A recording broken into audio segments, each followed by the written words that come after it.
Hello friend, स्वागत है आपके अपने परिवार पॉलीटेक्निक क्लब में। तो जैसा कि हम पॉलीटेक्निक एंट्रेंस एग्जाम के रिगार्डिंग मोस्ट इंपॉर्टेंट प्रश्न को देख रहे थे, तो आज फिर बारी है हमारी फिजिक्स की। यह फिजिक्स का पार्ट 2 है। यदि आप इससे पहले के सभी वीडियो को देखना चाहते हैं तो आपको डिस्क्रिप्शन बॉक्स में लिंक मिल जाएगा, आप वहाँ से देख सकते हैं। और आप सभी प्रश्नों का PDF हमारे टेलीग्राम चैनल से डाउनलोड कर सकते हैं। तो शुरू करते हैं हम अपने पहले प्रश्न को। पहला प्रश्न में आपसे पूछ रहा है, विद्युत चालन की इकाई है। हमें बताना है विद्युत चालन की इकाई क्या है, यानी कि कंडक्टेंस की हमें यहाँ पर ऐसा यूनिट पूछा गया है। ऑप्शन आपके पास दिया गया है ओम, मोह, एम्पियर और कूलम। तो बात करें करेक्ट आंसर की तो हमारा मोह हो जाएगा, यानी कि ऑप्शन नंबर बी। अब आप सोच रहे होंगे कंडक्टेंस होता क्या है, यानी कि विद्युत चालन है क्या। तो यह ठीक रेसिस्टेंस के रेसिप्रोकल होता है। रेसिस्टेंस हम लोग की धारा को, प्रवाह को रोकता है, और लेकिन यहाँ पर कंडक्टेंस हमें बताता है कि कितना इजी से करंट पास हो रहा है। थोड़ा हम ऑप्शन नंबर 1 पर भी डिस्कशन कर लेते हैं। ऑप्शन नंबर 1 में हमें ओम दिया गया था, तो ओम हमारा रेसिस्टेंस का ऐसा यूनिट होता है। और ऑप्शन नंबर सी में एम्पियर दिया गया था। आपको यह बता दें कि एम्पियर हमारा करंट की ऐसा यूनिट हो जाती है। और बात करें कूलम की, तो कूलम हमारा चार्ज की ऐसा यूनिट हो जाती है। आप इन सभी प्रश्नों को अच्छे से ध्यान रखेंगे, हो सकता है इन चारों में से कोई एक भी आपसे पूछा जा सकता है। आई होप कि आप प्रश्नों को अच्छे से समझोगे। नेक्स्ट प्रश्न में आपसे पूछा गया है, त्वरण मापने की इकाई। हमें बताना है एक्सिलरेशन की एसआई यूनिट के बारे में हमें बताना है। ऑप्शन आपके पास दिया गया है मीटर पर सेकेंड स्क्वायर, मीटर पर आवर और नॉन ऑफ द एबव। अगर आपको आंसर पहले से पता है तो आप कमेंट जरूर करें। हम देखना चाहते हैं कि कितने लोग आप आंसर को सही जवाब दे रहे हैं। तो बात करें इस प्रश्न की करेक्ट आंसर की, तो करेक्ट आंसर हमारा हो जाएगा मीटर पर सेकेंड स्क्वायर। अब जरा जान लेते त्वरण होता क्या है, एक्सिलरेशन। तो acceleration is nothing but change in velocity per unit time, यानी कि V/T होता है। अब वेलोसिटी का हमारा ऐसा यूनिट हो जाता है मीटर पर सेकेंड, और टाइम का तो सेकेंड होता ही है, यानी कि यह हमारा हो गया मीटर पर सेकेंड स्क्वायर। इसे ऐसे भी लिखा जाता है मीटर S⁻²। आपको पता होना चाहिए जब बटा में होता है तो पावर ऊपर जाता है तो माइनस लग जाता है। आपके एग्जाम में या तो ऑप्शन में यह रहेगा या फिर यह भी देखने को मिल सकता है। आई होप कि आप प्रश्नों को अच्छे से समझोगे। यदि आपको सेशन पसंद आता है तो आप वीडियो को लाइक भी जरूर करें और अपने दोस्तों के साथ इसे शेयर करना ना भूलें। नेक्स्ट प्रश्न में आपसे पूछा गया है, तापमान बढ़ाने पर हवा में ध्वनि की गति। मतलब बोल रहा है जब हम टेम्परेचर को इंक्रीज करेंगे तो वायु में, एयर में हमारा साउंड की वेलोसिटी पर क्या असर पड़ेगा। ऑप्शन आपके पास दिया गया, बढ़ जाएगा यानी बढ़ता है, या फिर घटता है, या फिर अपरिवर्तित रहता है, या इनमें से कोई नहीं। तो ध्यान दीजिएगा, जब भी हम टेम्परेचर को इंक्रीज करेंगे एयर में तो वहाँ के पार्टिकल की जो कंपन होती है, यानी कि वहाँ जो वाइब्रेशन करता है वो भी बढ़ जाएगा। वाइब्रेशन बढ़ेगा अर्थात ध्वनि का वेग भी वहाँ पर बढ़ जाएगा, यानी कि यहाँ पर इसकी गति इंक्रीज हो जाएगी। करेक्ट आंसर हो जाएगा हमारा option number A. I hope कि आप इस प्रश्न को अच्छे से समझोगे। तो वीडियो को लाइक आप जरूर करिएगा और शेयर भी करिए। प्रश्न नंबर 4 में आपसे पूछा गया है, यदि किसी धातु की छड़ की लंबाई दोगुनी कर देते हैं तो उसका आयतन प्रसार गुणांक क्या होगा। ऑप्शन देखते हैं। ऑप्शन में आपके पास दिया गया है आधा हो जाएगा, दोगुना हो जाएगा, उतना ही रहेगा, या इनमें से कोई नहीं। आंसर पता है तो आप कमेंट जरूर करें। तो करेक्ट आंसर हमारा हो जाएगा उतना ही रहेगा, यानी कि इसमें कोई चेंजिंग नहीं होगा। आप क्यों, तो ध्यान दीजिए यहाँ पर आयतन बोला है, आयतन में दोगुना कीजिए, 3 गुना कर दीजिए, यह कभी चेंज नहीं होगा। ये डायरेक्ट बोलता है मैं चेंज नहीं होएगा, यानी करेक्ट आंसर हमारा ऑप्शन नंबर सी हो जाएगा। नेक्स्ट प्रश्न में आपसे पूछा गया है, किस इकाई में शोर मापा जाता है, यानी कि लाउडनेस को हम कौन से यूनिट में मापते हैं, इसका इकाई क्या है, हमें यूनिट बताना है। शोर के जगह पर आपको लाउडनेस भी देख लिखा मिल सकता है। ऑप्शन देख लेते हैं। ऑप्शन आपके पास दिया गया है, डेसिबल में हम लोग शोर को मापते हैं, या फिर वाट में, या फिर एम्पियर में, या फिर केल्विन में। तो देखिए, शोर को मापने की इकाई है डेसिबल, जिसे डीबी से भी सूचित किया जाता है, यानी करेक्ट आंसर हमारा ऑप्शन नंबर ए हो जाएगा। अब जरा हम ऑप्शन नंबर बी को भी देख लेते हैं। बी में दिया गया है वाट, तो वाट आपको पता होना चाहिए, यह पावर की ऐसा यूनिट होती है। और एम्पियर हमारा करंट का हो जाता है। और केल्विन तो आप लोग को पता ही होगा, केल्विन हमारा हो जाता है टेम्परेचर का। आई होप कि आप सभी प्रश्नों को अच्छे से समझ रहे होंगे। नेक्स्ट प्रश्न में आपसे पूछा गया प्रतिरोध मात्रक है, यानी कि हमें रेसिस्टेंस की मात्रक को बताना है, यानी इसके यूनिट को बताना है। ऑप्शन आपके पास दिया गया है एम्पियर, ओम, अर्ग और जूल। तो करेक्ट आंसर हमारा हो जाएगा ओम। प्रतिरोध यानी रेसिस्टेंस का ऐसा यूनिट हम लोगों का ओम हो जाता है, और एम्पियर करंट का होता है, अभी मैंने थोड़ी देर पहले आप लोगों को बताया था।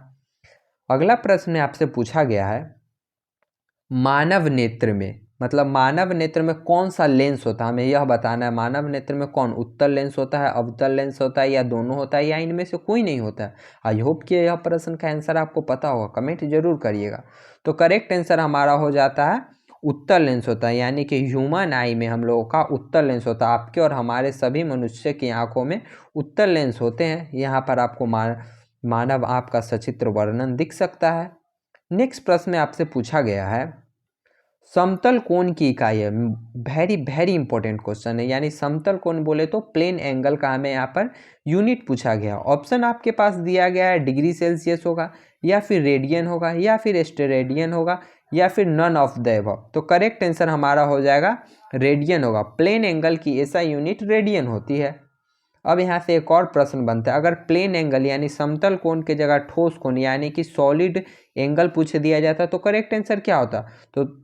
तो सॉलिड एंगल के लिए हमारा स्टेरेडियन हो जाता है। इसे याद करने के लिए देखिएगा, एस से सॉलिड होता है, यानी सॉलिड एंगल के लिए स्टेरेडियन हो जाएगा। आप दोनों प्रश्नों को याद रखिएगा, आप इसमें से कोई भी आपको पूछा जा सकता है। तो नेक्स्ट प्रश्न में हम लोग चलते हैं। अगला प्रश्न आपसे पूछा गया है निकट दृष्टि दोष दूर करने के लिए किस लेंस का उपयोग किया जाता है, यानी निकट दृष्टि दोष से जो व्यक्ति ग्रसित है उनके निवारण के लिए हम लोग कौन सा लेंस का उपयोग करें जिससे उनके निकट दृष्टि दोष दूर हो जाए। ऑप्शन आपके पास दिया गया है अवतल लेंस, उत्तल लेंस, या अवतल उत्तल हम दोनों लेंस उसको लगा दें, या कोई नहीं लगाएं, ऐसे ही ठीक हो जाएगा। तो करेक्ट आंसर हमारा यहाँ पर हो जाएगा अवतल लेंस। आपको यह प्रश्न का आंसर पता होना चाहिए, क्योंकि यह बहुत इंपॉर्टेंट प्रश्न है। सभी के सभी इंपॉर्टेंट प्रश्न इस सेशन में लिए जाते हैं, और इस सेशन का मतलब यह नहीं कि आप क्वेश्चन को रटे, क्वेश्चन को समझे। देखिए मैं आपको इसका ट्रिक बताता हूँ, इसे याद रखने का ट्रिक है। देखिए निकट में 3 अक्षर होता है तो इसका आंसर हो जाता है 4, यानी 3 का हो जाता है 4। अगर यही आपसे दूर दृष्टि का पूछ दिया जाता है तो दूर में 2 अक्षर होता है तो उसका आंसर 3 अक्षर वाला हो जाता है, यानी कि उत्तल हो जाता है। 2 का 3 और 3 का 4, आप इसे याद रखेंगे। यहाँ पर निकट पूछा गया है, हो सकता है दूर दृष्टि भी आपसे पूछा जा सकता था, इसलिए आप दोनों प्रश्नों को अच्छे से याद रखेंगे। ट्रिक अच्छा लगा तो आप लाइक जरूर करें और कमेंट भी करो कि यह सेशन आपको कैसी लग रही है, अच्छी लग रही है या नहीं। नेक्स्ट प्रश्न में आपसे पूछा गया है किसी वस्तु का ताप बढ़ाने पर उसके अणुओं की गतिज ऊर्जा, अगर किसी वस्तु के हम उसमें अगर टेम्परेचर में वृद्धि करेंगे तो उसके जो अणु होते हैं उसके गतिज ऊर्जा पर क्या असर पड़ेगा। ऑप्शन आपके पास दिया गया है बढ़ जाती है, कम हो जाती है, अपरिवर्तित रहती है, या इनमें से कोई नहीं रहती। आप कमेंट जरूर करिए, मैं देखना चाहता हूँ आपका प्रदर्शन किस प्रकार का है। तो करेक्ट आंसर की बात करेंगे तो उसके अणुओं की गतिज ऊर्जा में इंक्रीज होती है, यानी कि बढ़ जाती है। जैसे ही हम किसी वस्तु के टेम्परेचर को अगर इंक्रीज करेंगे तो उसकी काइनेटिक एनर्जी भी साथ साथ इंक्रीज हो जाती है। आई होप कि आप अच्छे से समझ रहे होंगे। नेक्स्ट प्रश्न में आपसे पूछा गया उष्मा का एसआई मात्रक क्या, हमें उष्मा का एसआई यूनिट को बताना है। ऑप्शन आपके पास दिया गया है मीटर, किलोग्राम, जूल, मीटर पर सेकेंड। तो करेक्ट आंसर हमारा यहाँ पर हो जाएगा ऑप्शन नंबर सी। यह प्रश्न एक बार आपके एग्जाम में पूछा जा चुका है, ऑप्शन नंबर सी यानी कि जूल इसका करेक्ट आंसर हो जाएगा। अब हम लोग नेक्स्ट प्रश्न को देखते हैं। प्रश्न नंबर 12 में आपसे पूछा गया लेजर का विस्तृत रूप है, यानी कि लेजर का फुल फॉर्म बताना है। यह प्रश्न आपके 2014 में पूछा जा चुका है। तो लेजर का फुल फॉर्म होगा ऑप्शन नंबर ए, यानी कि light amplification stimulated emission of radiation. इसे आप याद जरूर रखें, आप 2 बार पढ़े 3 बार पढ़े, लेकिन आप इसे याद जरूर रखें। अगर सेशन पसंद आ रहा हो तो इसे शेयर भी जरूर करें और लाइक भी जरूर करें। और आप लोग सब्सक्राइब करने के बाद बेल आइकन को प्रेस नहीं करता, बेल आइकन को भी प्रेस कर लीजिए, जिससे हमारे सभी वीडियो की नोटिफिकेशन आपको टाइम टू टाइम पहुंचते रहे। और आप 7 बजे डेली आप हमसे लाइव जुड़ सकते हैं। अगर आप टाइमिंग में कोई भी चेंजिंग चाहते हैं तो कमेंट जरूर करें। फिलहाल आप इस प्रश्न का आंसर कमेंट जरूर दीजिए। प्रश्न में पूछा गया है दाब की एसआई यूनिट क्या है, हमें बताना है प्रेशर की एसआई यूनिट क्या होती है। तो प्रेशर की एसआई यूनिट हमारा पास्कल होता है, यानी कि ऑप्शन नंबर सी हमारा करेक्ट आंसर है। वही बात करें न्यूटन किसका होता है, तो न्यूटन हमारा वेट का हो जाता है, यानी भार का। डाइन वही इसी का सीजीएस यूनिट हो जाता है वेट का। अब मीटर पर सेकेंड तो आपको वेलोसिटी का होता है, आपको यह पता होनी चाहिए। आई होप कि आप सभी प्रश्नों को अच्छे से समझ रहे होंगे। अगर किसी भी प्रश्न में आपको डाउट हो तो आप कमेंट जरूर करें। प्रश्न नंबर 14 में आपसे पूछा गया है, दूरदृष्टि वाली आंख साफ साफ देख सकती है। हमें बताना है जो व्यक्ति की आंख अगर दूरदृष्टि दोष से ग्रसित है तो वो साफ साफ क्या देख सकती है। दूर की वस्तुओं को वह साफ देख सकती है, या फिर निकट की वस्तुओं को साफ देख सकती है, या फिर बड़ी वस्तुओं को साफ देख सकती है, या फिर केवल छोटी वस्तुओं को साफ से देख सकती है। तो करेक्ट आंसर हमारा हो जाएगा दूर की वस्तुओं को। जो व्यक्ति दूरदृष्टि दोष से ग्रसित है वो दूर की वस्तुओं को साफ साफ देख सकती है, और निकट की वस्तुओं को वह साफ साफ नहीं देख सकती है। यहाँ पर थोड़ा उल्टा होता है। अगर यहाँ पर आपसे अगर निकट दृष्टि दोष बोला जाता तो वह निकट की वस्तुओं को साफ साफ देख लेती, लेकिन वह दूर की वस्तुओं को नहीं देख पाती। आई होप कि आप अच्छे से समझेंगे। अगर अभी भी आपको डाउट है तो आप कमेंट जरूर करें। प्रश्न नंबर 15 में आपसे पूछा गया है, निकट दृष्टि दोष दूर करने के लिए किस लेंस का उपयोग किया जाता है। अगर किसी व्यक्ति को निकट दृष्टि दोष से अगर वह ग्रसित हो जाता है तो हम कौन सा लेंस उपयोग करेंगे जिससे उसका निकट दृष्टि दोष दूर हो जाए। ऑप्शन आपके पास दिया गया है, अवतल लेंस, उत्तल लेंस, या फिर अवतल उत्तल हम दोनों लेंस लगा देंगे, या इनमें से कोई नहीं। तो आप ध्यान दीजिएगा, थोड़ी देर पहले हमने आपको ट्रिक बताया था कि 2 का 3 होता है और 3 का 4 होता है। उसी अनुसार से आप इस प्रश्न का आंसर कमेंट में जरूर दीजिएगा। और मैं एक प्रश्न और आपसे पूछना चाहता हूँ। मैंने बताया था कि प्लेन एंगल का आपका वहाँ पर प्लेन एंगल का एसआई यूनिट रेडियन होता है, और सॉलिड एंगल का भी बताया था। तो आप सॉलिड एंगल का आंसर आप कमेंट करेंगे कि उसको किस यूनिट में नापा जाता है। आई होप कि आप कमेंट कर मुझे ज़रूर बताएंगे। तो आज के लिए इतना ही दोस्तों। अगर आप इन सभी प्रश्नों का पीडीएफ चाहते हैं तो आप हमारे टेलीग्राम चैनल से ज़रूर जुड़ जाए, क्योंकि उसका लिंक आपको डिस्क्रिप्शन बॉक्स में मिल जाएगा। और यह वीडियो पसंद आए तो इसे लाइक करें, चैनल को सब्सक्राइब कर आप बेल आइकन को ऑन जरूर करें, ताकि आपको नोटिफिकेशन भी समय पर मिल सके और आप 7 बजे हमारे साथ जुड़ सके।